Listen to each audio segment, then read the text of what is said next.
Muy buenas a todos. Hoy vamos a ver el capítulo de electricidad.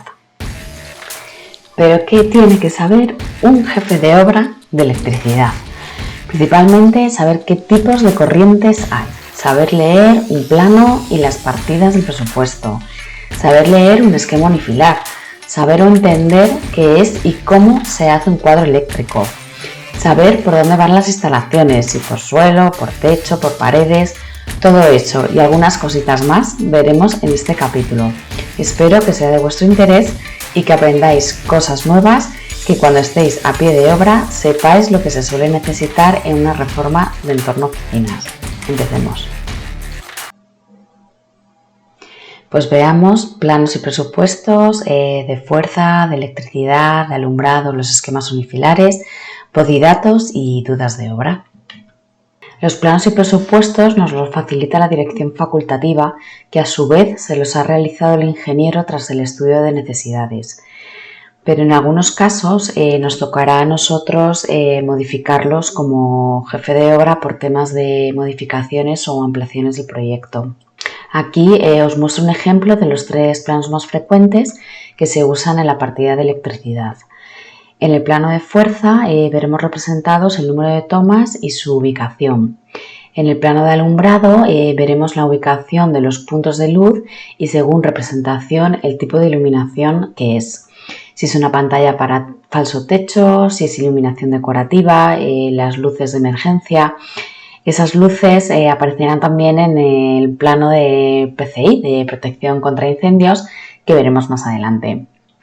Y por último, el plano de circuitos. En este plano se representa principalmente los encendidos, es decir, se representa con una línea discontinua cuántas pantallas o lámparas enciende un interruptor. Repasar o mencionar que los interruptores pueden ser generales, sencillos, conmutados, entre otros. Aquí os pongo la representación de los más frecuentes, como por ejemplo el interruptor general, que apaga y enciende toda la oficina. El interruptor sencillo, que apaga y enciende solo una zona, como por ejemplo un despacho. El interruptor conmutado o de cruce, que son 2 enchufes que se colocan en diferentes puntos de la planta y encienden y apagan las mismas luces, como por ejemplo en zonas de pasillo. Aquí os muestro parte del presupuesto, en concreto el capítulo de alumbrado. Se ve el número de capítulos, las descripciones, las unidades parciales y los totales. En obra es importante no llevar el presupuesto del cliente, es decir, el presupuesto donde aparecen los importes. El jefe de obra maneja muchísima documentación y no siempre la lleva encima. Se la puede dejar en la mesa de la oficina técnica de la obra, que no siempre está cerrada, a la vista de ojos golosos, y es mejor no enseñar lo que no queremos que vean los trabajadores y las subcontratas. Vamos a ver un poco más de cerca qué es la fuerza en entorno oficinas. ¿Qué es la fuerza en la partida de la electricidad? Son básicamente los enchufes que se necesitan bien para los puestos de trabajo como para alimentar máquinas de climatización, motores de extracción, antenas wifi, máquinas de vending. Los enchufes de los puestos de trabajo, dependiendo del tipo de línea, serán de un color blanco, gris o rojos. Los de color blanco o gris, conocidos o nombrados como línea sucia, es para enchufar cargadores de móviles, lámparas de mesa, y los enchufes rojos, conocido como corriente limpia, la que pasa por el SAI o la UPS, son para los ordenadores. ¿Pero qué es un SAI y una UPS? Pues bien, un SAI o una UPS es un sistema de alimentación ininterrumpido que, en el caso de que los ordenadores nos permitan poder seguir trabajando durante un tiempo cuando hay un corte eléctrico, a la vez que nos protege de sobretensiones. Se utilizan para proporcionar una protección contra problemas eléctricos y cortes de corriente, también gracias a sus baterías. Aquí os pongo un plano de fuerza y la parte del presupuesto que le corresponde. El jefe de obra siempre tendrá que tener en cuenta los 2 formatos para supervisar y controlar la obra. Es importante que vayan siempre de la mano para controlar los posibles cambios en los planos y los desvíos en el presupuesto. Viendo el plano un poco más de cerca, quiero que os fijéis en la parte del presupuesto que corresponde a la parte del plano y a la leyenda. En los puntos de toma de corriente más un dato, los cuadrados sombreados en azul, veis que están numerados en el plano. ¿Por qué? Pues porque principalmente en las oficinas hay muchos puestos de trabajo, muchos enchufes, muchas tomas y es recomendable roturarlos para identificar el puesto, para posibles averías, para identificar los cables desde la caja del puesto de trabajo hasta el rack o cuadros eléctricos. Son tantas las ventajas y agiliza tanto el trabajo que por eso es importante una buena rotulación inicial en el plano para tener una buena trazabilidad de la toma. Casi todos los puntos o tomas eléctricas van numeradas. ¿Qué número tiene en la toma Wi-Fi? La 24. ¿Nos dirá o indicará que habrá 24 antenas Wi-Fi por toda la planta? Pues seguramente. Y dejo para el final los puntos de corriente toma tipo Suco, mecanismo tipo Simón. ¿Qué es eso de tipo Suco? Veámoslo.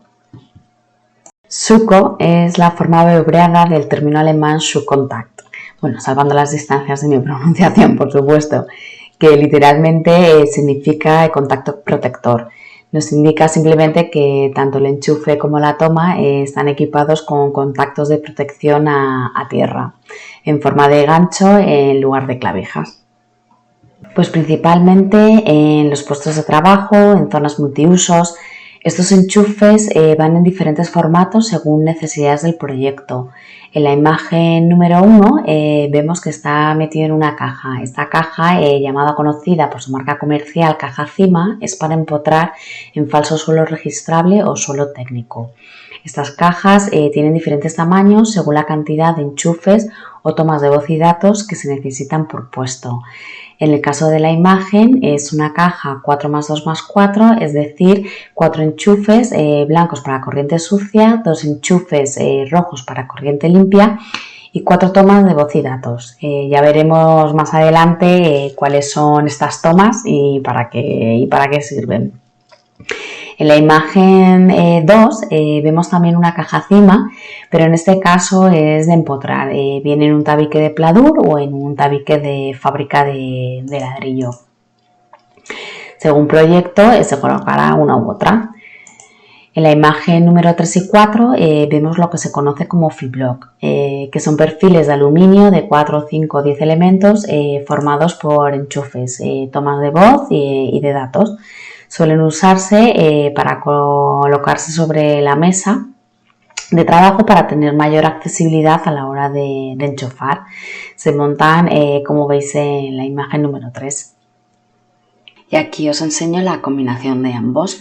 En la imagen 1 y 2 y 5 vemos la caja Cima en el suelo por donde los cables salen por la pestaña de la tapa y suben a la mesa por una falsa pata como en la imagen 1 o por una guía pasacables como en la imagen 2 y 5. Esos cables, antes de poner el sobre de la mesa, se verán como lo veis en la imagen 3 y 4 y finalmente conectarse al flip-block. Y al flip-block accederemos a través del registro del sobre de la mesa, como podéis ver en la imagen número 2. Pasemos a ver ahora la electricidad. Pues haciendo un mini resumen de la electricidad, vemos que está la acometida, que es el cable desde el contador al cuadro principal, que puede ser monofásico o trifásico, sección. Esto es importante saberlo porque hay ciertas máquinas en obra que necesitan una alimentación trifásica. Normalmente es monofásica, pero como os digo, hay veces que ciertas máquinas van alimentadas con un enchufe trifásico. Como por ejemplo en laboratorios tienen máquinas frigoríficas y esas máquinas van alimentadas por trifásico. Está luego el ICP, que es donde la compañía instala el limitador de potencia, y luego el cuadro principal, donde vemos los interruptores generales, los diferenciales y los automáticos. Como veis aquí, en este resumen pues veis lo que es el ICP, los interruptores generales de la luz, los protectores contra sobretensiones, los interruptores diferenciales y los pequeños interruptores automáticos. Pues bien, aquí os enseño lo que es un interruptor general. Os preguntaréis, ¿para qué un jefe de obra tiene que saber esto? Pues bien, el saber no ocupa lugar, ¿vale? Quizás penséis que ¿para qué eso? Ya está, el oficial, el electricista, bastante trabajo tengo yo con mis cosas. Y sí, eso es verdad, pero no viene de más saber leer un cuadro eléctrico, saber lo que es un interruptor general, qué es un diferencial, un automático, porque muchas veces en obra de repente os presentan que os piden unas ampliaciones que llevan alimentación y el cuadro está dimensionado de una manera, es decir, del proyecto original o inicial. Aunque tú todo eso lo vas a consultar y hablar y calcular con el electricista, el oficial al cargo, por lo menos saber si el cuadro a primera vista se puede ampliar, no se puede ampliar, tener un poco de conocimientos básicos para la hora de una primera pregunta del cliente y en un primer vistazo pues saber contestarle y orientarle diciéndole pues vamos a consultarlo, vamos a verlo porque estoy viendo aquí que ya tiene usted el 20% del cuadro eléctrico ocupado, etc., ¿no? Entonces en este caso pues bueno, veo interesante enseñaros lo que son los interruptores generales, los automáticos, diferenciales. Pues la función de un interruptor general básicamente es cortar la electricidad del inmueble en caso de que haya un cortocircuito o un exceso sobrecarga de la potencia de la red. Aquí os he puesto como las tres partes que suele tener un interruptor general, ¿no? Que es la A, que protege la instalación en caso de sobretensión y puntual de rayos, la B, que es un interruptor que protege sobre la tensión permanente de subidas de tensión de la compañía eléctrica. Como sabéis, a veces hay picos y esos picos pueden generar daños en los equipos informáticos y daños en la instalación eléctrica de la oficina. Y luego el sumatorio de todo pues es el interruptor general. Aquí os muestro lo que son los diferenciales y los magnetotérmicos. Básicamente la diferencia es que en el diferencial vemos aquí un botón y los magnetotérmicos no. El diferencial es el que protege a las personas y los magnetotérmicos, dependiendo de qué amperaje lleve, pues protegerá a los equipos, a los ordenadores o protegerá el alumbrado, la instalación de alumbrado. Aquí por ejemplo veis, os he puesto el magnetotérmico de los enchufes que suele ser de 16 amperios y el del alumbrado que suele ser de 10 amperios. Y luego bueno, aquí los bornes para cablear con la toma de tierra. Es importante un poco, no es importante, pero sí saber el amperaje que tienen los enchufes, el alumbrado, porque luego en el esquema unifilar eso viene reflejado. Y ahí con el esquema unifilar y viendo el cuadro eléctrico, los diferenciales y los magnetotérmicos, sabremos que está bien dimensionado, que se está colocando lo que se está diciendo en presupuesto y no viene de más saber ese dato. Aquí os he puesto imágenes, en este caso es una obra que llevaba dos cuadros eléctricos, el principal y el secundario. En este caso es el secundario. Entonces pues vemos pues todo el cableado, como llega aquí a la parte donde se va a colocar, todo el tema de las mangueras, que son estos cables gordos verdes, que en obras se llaman mangueras, y aquí ya como dentro de la manguera los cables que lleva, como la imagen 3 y 4 que os explico, la manguera lleva dentro otros 3 cables, el de la toma de tierra, el neutro, el cable de fase, que puede ser de color negro, gris o marrón. El que siempre es el mismo es el cable de toma de tierra, que es el amarillo con rayas verdes, y el cable neutro, que es el azul.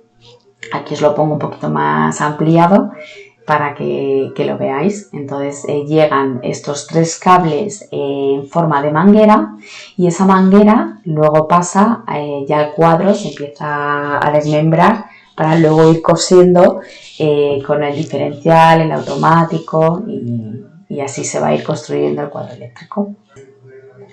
¿Lo veis? Aquí ya están colocados el interruptor general y el diferencial y los automáticos. Como llega un poco la manguera, pero ya cada uno tiene el neutro, la fase, van todos cosidos unos con otros para ir haciendo las conexiones. Aquí veis pues el diferencial y os he puesto aquí el C1, C2, C3, ¿qué es eso? Pues esos son los circuitos. Aquí en todos los cuadros eléctricos es importante la rotulación, como os he comentado antes, por el tema de identificar rápidamente las averías. En caso de una sobretensión o una subida de tensión o un apagón o tormentas, pues a lo mejor salta el diferencial o salta el automático. Entonces enseguida con la nomenclatura pues sabemos, ha saltado el automático C3. Pues ahí ya sabemos que el circuito C3 corresponde a esta zona de la oficina y entonces ya el electricista puede testear qué le pasa al cable, si tiene averías, si hay una mala conexión, cualquier incidencia para poder solucionarla lo antes posible. Pues aquí os pongo más ejemplos. Por ejemplo, la imagen 1 pues es un cuadro eléctrico, pero realmente es un armario porque es tan grande que pasa ya a ser un armario eléctrico. En la imagen número 2 pues un cuadro eléctrico al uso y en la imagen número 3 es un cuadro eléctrico que es el de obra, es decir, que es un cuadro eléctrico temporal. Es para que en obra los operarios puedan tener corriente para sus herramientas y poder trabajar. Aquí veis en la imagen 1 y 2 pues cuadros eléctricos ya terminados, ya fabricados y ya empezando con su rotulación. Como veis en la imagen 1 pues el diferencial con su circuito 1 y 2, los automáticos, de alumbrado, del rack.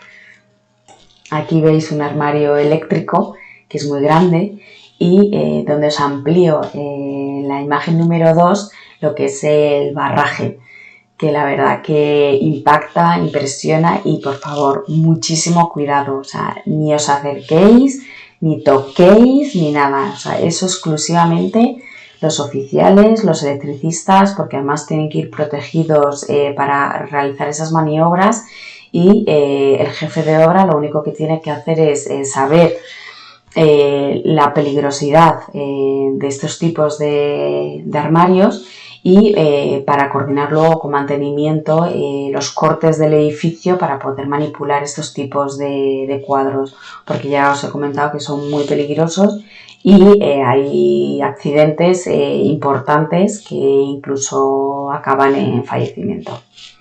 Aquí vemos otro armario, en este caso prácticamente vacío, y está listo para llenarse de automáticos diferenciales de la nueva implantación de la oficina. En la imagen número 2 os señalo un pomo. Ese pomo abre y nos da acceso al patinillo. ¿Qué es un patinillo? Pues un patinillo suele ser un espacio rectangular que transcurre verticalmente por los edificios.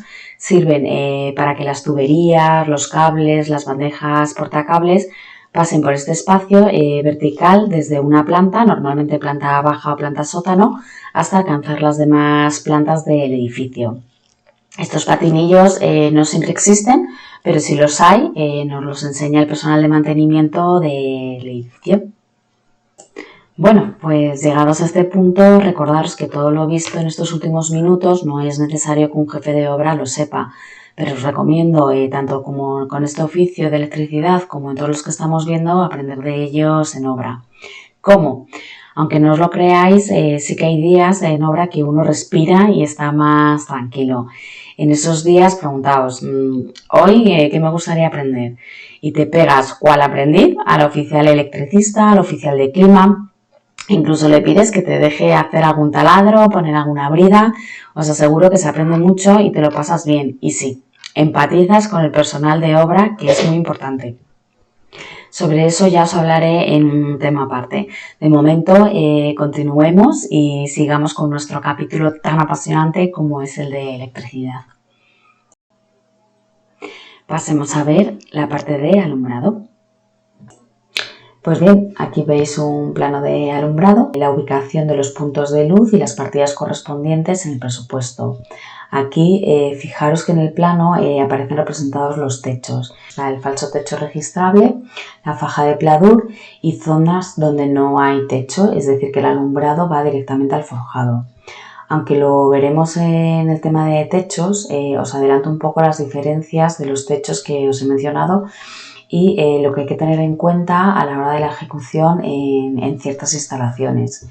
En este caso, la instalación del alumbrado. Porque es importante saber qué techo van a poner o si no va a haber techo en el proyecto. Pues bien, lo primero de todo, por la altura de trabajo.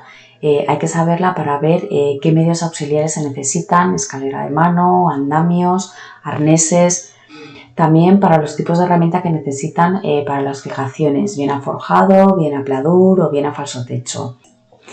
El jefe de obra tiene que saberlo, ya que el instalador se lo va a preguntar para que él calcule bien su partida en el presupuesto y sobre todo para que cuando inicie los trabajos vaya con los medios necesarios, tanto de herramienta como de EPI. Aquí en la ampliación del plano vemos mejor los diferentes tipos de techo que os he mencionado, el falso techo, la faja de pladur y el forjado. Aquí está el falso techo, que eso es la cuadrícula, la faja de pladur, que es toda esta de aquí, y luego ya toda esta parte, que es la que va directamente al forjado, donde no hay techo, el techo es visto.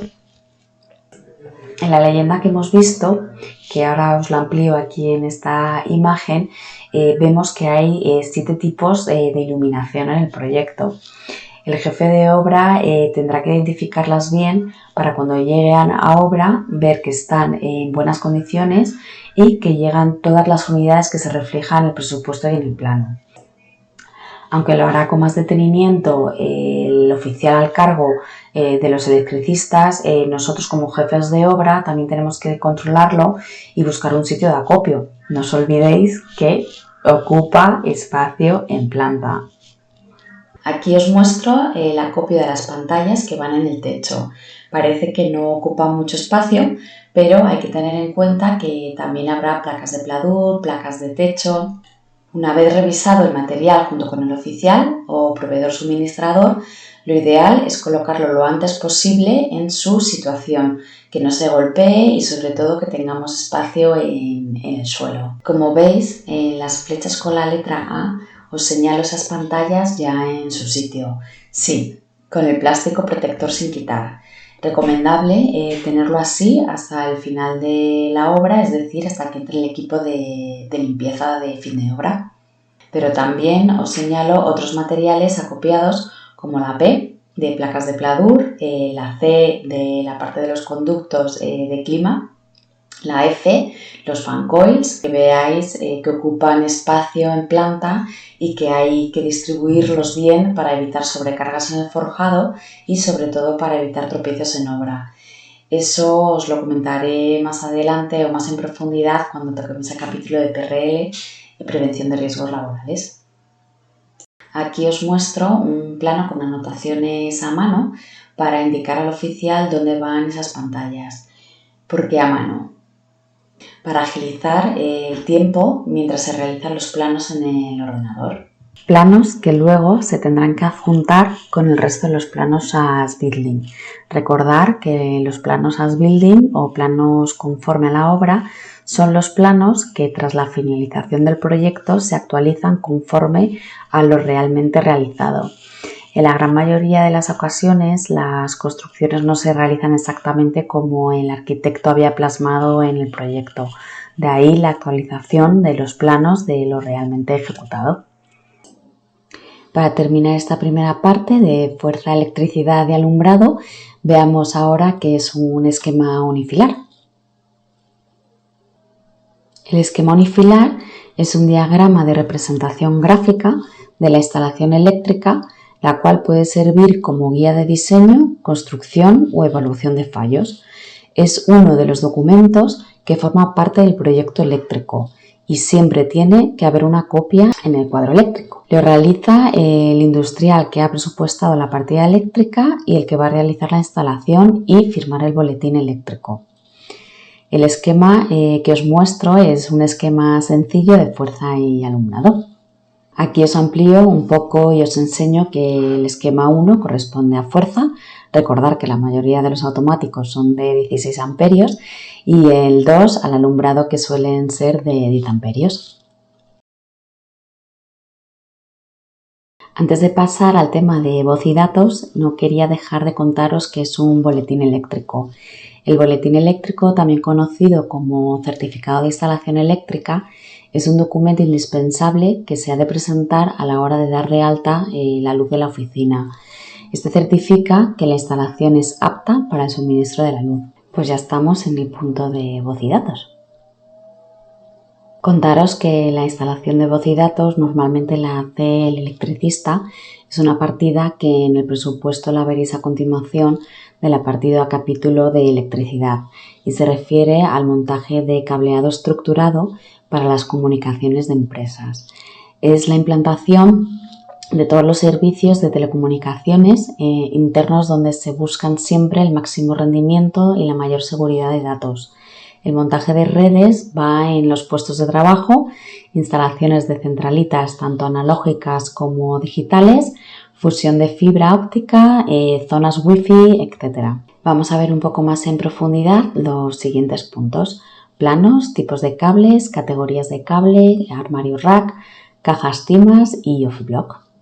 Como hemos visto anteriormente en electricidad, aquí vemos el plano y el presupuesto, siempre de la mano para llevar mejor control de la obra de las partidas. En este caso vemos en el plano que hay unas salas de reuniones, zonas comunes, una sala de conferencias donde seguramente se necesite audiovisuales. En la mayoría de los casos, según cliente, esta partida no aparece en presupuesto, pues lo gestiona el cliente directamente. Como jefe de obra tienes que revisar que en el presupuesto no hay nada relacionado con esas actuaciones y en ese caso solicitar la información de las necesidades al cliente. ¿Por qué? Pues porque los instaladores de audiovisuales no realizan las alimentaciones eléctricas, solo hacen las conexiones. Es decir, que hay una preinstalación que hay que presupuestar, que tiene que aceptar el cliente y que tenemos que realizar para cuando llegue el equipo de audiovisuales haga sus conexiones de antenas, de red, de datos, etc. ¿Qué es el cable de datos? El cable de datos o cable de red, también conocido como cable UTP, es el responsable de transportar los datos de un lugar a otro. Gracias a su entrelazado helicoidal o cruzado puede recorrer grandes distancias y con menos interferencias. En las oficinas se manejan muchos datos y se usan muchas conexiones a Internet y con estos cables nos aseguramos principalmente en tener la velocidad y seguridad al manejar y guardar los datos. El cable de red va de punta a punta, limpio, es decir, sin tener ningún tipo de corte y empalme en todo su recorrido, desde el principio al final, desde el puesto de trabajo hasta el armario rack. ¿Para qué sirven o se usa un cable de datos o cable de red? Pues bien, los cables de red se usan en las empresas donde hay un gran número de trabajadores y de puestos de trabajo. Son necesarios para asegurarnos que el trabajo a desempeñar tiene una buena capacidad de respuesta a la hora de recibir datos, como a la hora de guardar esos datos en los servidores, pasando por el armario rack. En el dibujo esquema de la derecha veis de forma simplificada el recorrido de los cables de red, cómo van del punto 1, el ordenador, al punto 7, pasando por el punto 5, que son los armarios rack. Pero también hay diferentes categorías de cable, donde la diferencia entre ellos es la velocidad de transmisión, la frecuencia y la potencia máxima. Según sean las necesidades de la empresa, veréis una categoría u otra. Sabiendo esto, ahora lo que al jefe de obra le interesa saber realmente es por dónde van a ir esos cables. Si por suelo, por techo, por pared y cómo. Si por tubo, por bandeja. Pues aquí os muestro el tubo corrugado en la imagen 1 y 2, siendo la imagen 2 el tubo de color gris, el que se usa en este tipo de obras de reformas de entorno a oficinas, puesto que es libre de halógeno. ¿Qué es un tubo libre de halógeno? Pues bien, son tubos corrugados ignífugos, exentos de materiales halógenos de PVC para instalaciones eléctricas. Este material es adecuado para el montaje empotrado en paredes o techos para la protección del conducto del cable eléctrico. Y en la imagen 3 y 4 las bandejas que podéis encontraros mayormente en estos dos formatos. Aquí veis una instalación por falso suelo donde se está usando la bandeja Regiban y el tubo corrugado gris para las derivaciones, lo que os señalo en la imagen 1 con la flecha de color amarillo. En este caso la instalación va por falso techo, también por bandeja y bajando por el tabique o trasdosada de pladur con el tubo corrugado libre de halógenos, como podéis ver en la imagen número 2. Y aquí veis pues otra instalación, en este caso vista, que va con bandejas también Regiban. En esta imagen ya de obra quiero que veáis la longitud del cable. Como os he comentado antes, no puede tener empalmes, tiene que ir de punta a punta sin cortes. Eso el jefe de obra sí que lo tiene que saber para futuras ampliaciones, para posibles averías, pues el cable al testearlo da error y no está en las conexiones finales, el cable hay que cambiarlo entero, tenga los metros lineales que tenga y vaya a donde vaya, por lo que implica levantar techos, suelos, incluyendo moqueta, y eso al final se traduce en tiempo y dinero. Con estas imágenes quiero que veáis dos cosas. Una es que os fijéis y sepáis cómo llegan los cables a obra, como señalo en la imagen número 1. Llegan en bobinas tanto los cables de redes como las mangueras de electricidad. Acordaros las de color verde que dentro llevan el cable neutro, la fase y la tierra. Y en la imagen 2, cómo se manipulan esos cables. La manera de tratar los cables, sobre todo los de red, es una maniobra lenta donde el operario tiene que asegurarse de que los cables no se entrelazan. Es decir, tienen que ir siempre peinados paralelos unos a otros. Al igual que tienen que mantener distancia en la bandeja Regiban los cables de red y las mangueras de corriente eléctrica, como veis mejor en la imagen número 2. En la imagen 2, además, os señalo con una flecha una caja de derivación. ¿Qué es una caja de derivación y para qué sirve? Pues bien, una caja de derivación es una caja de registro para ocultar instalaciones eléctricas o empalmes de cables. Puede instalarse, ocultarse en techos, detrás de los paneles, incluso pueden ser de superficie, que en ese caso, según zonas, tendrán que ser estancas o metálicas. Estas cajas también organizan la distribución de hilos y cables cuando hay necesidad de cambiar su dirección, como en el caso de la imagen número 2. Importante saber que en los tramos rectos los registros no deben estar separados entre sí más de 15 metros. El motivo es para que en caso de averías, deterioro del cable, etc., sea menos costoso cambiar ese cable. Y aquí os muestro una caja de derivación, pero en este caso, ¿qué nos está diciendo con la rotulación que lleva? Pues que las dos mangueras de corriente que hay, una es para usos varios, los enchufes de color blanco y lo que es la línea sucia, y la C4 que pertenece al circuito 4, que también veremos en el cuadro eléctrico y en el esquema unifilar. Y que la otra manguera es la corriente que está destinada a pasar por la UPS, es decir, que la línea es de corriente limpia y los enchufes son los de color rojo. También comentar que en las oficinas hay cambios en la distribución de los puestos de trabajo y como los cables de red no permiten empalmes, se suele dejar una coca de cable debajo del suelo técnico. ¿Pero qué es dejar una coca?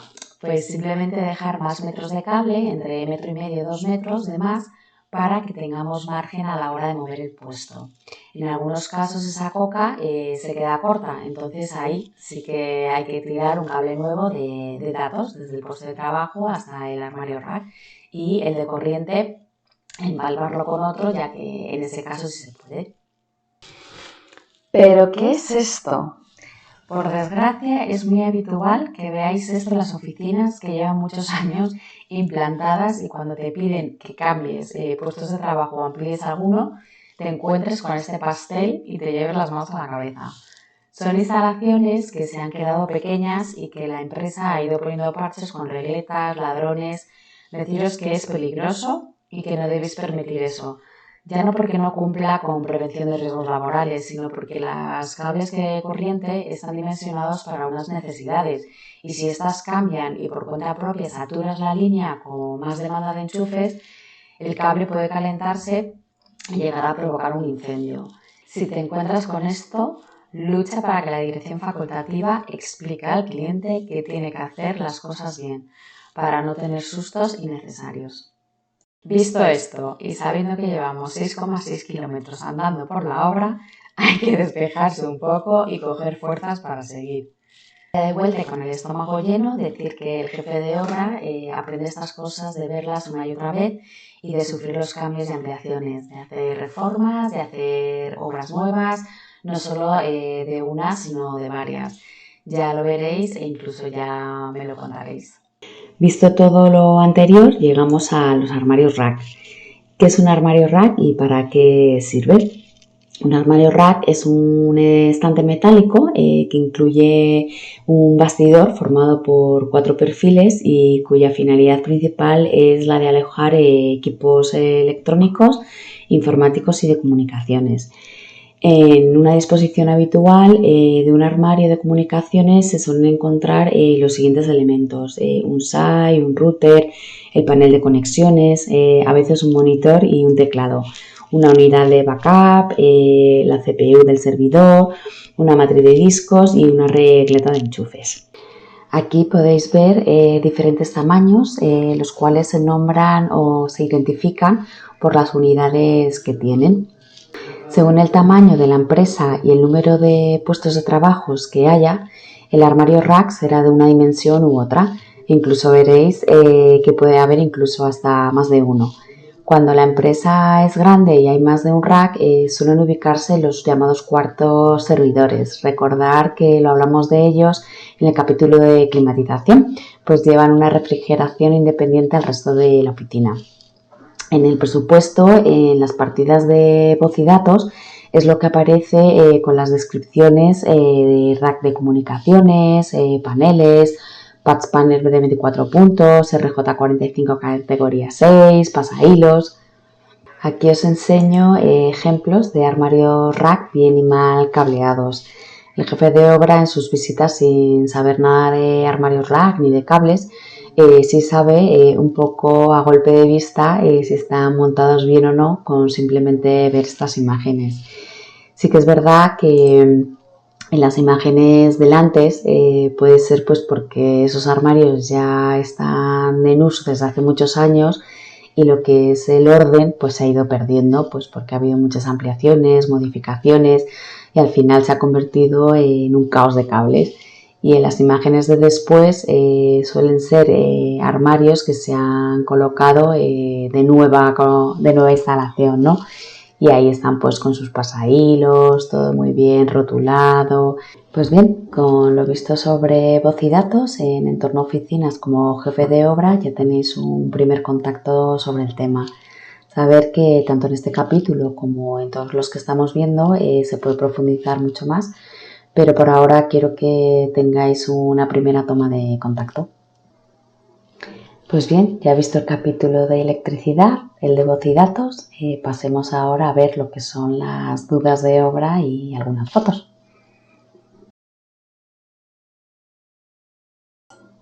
Las dudas de obra, no os preocupéis, que siempre las vais a tener, nos darán dolores de cabeza de vez en cuando, pero no os preocupéis porque siempre se van a resolver.